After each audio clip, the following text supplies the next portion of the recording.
It's my day one of vacation dito sa Pilipinas and ito yung aking current situation after kagabi. At talaga nga namang struggle is real, sabi nga nila mga Savaidi, dahil hirap na hirap akong mag-pack ng mga gamit ko. At ngayon, na nakauwi na ako, ay ang hirap din naman talagang mag-unpack. At hindi ko rin alam talaga kung paano ko napagkasya lahat to sa aking maleta pa uwi ng Pilipinas. Itong mga abubot at mga pasalubong, mga paandar sa pamilya, na kahit credit card lang na ang ginamit sa pangbili ng mga pasalubong, ipagyayabang pa rin.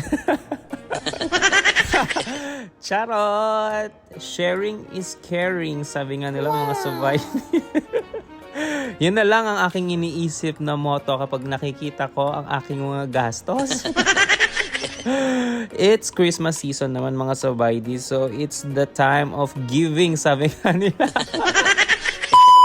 At dahil talaga nga namang hindi natin titigilan ang pagpapaandar, kakaskas na naman tayo sa ating credit card.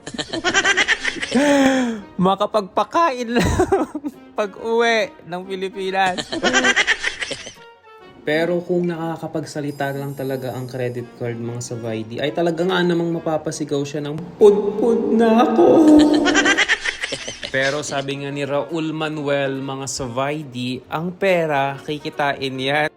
Pero ang oras ay hindi na maibabalik together with your family. Kaya habang meron ka pang credit card,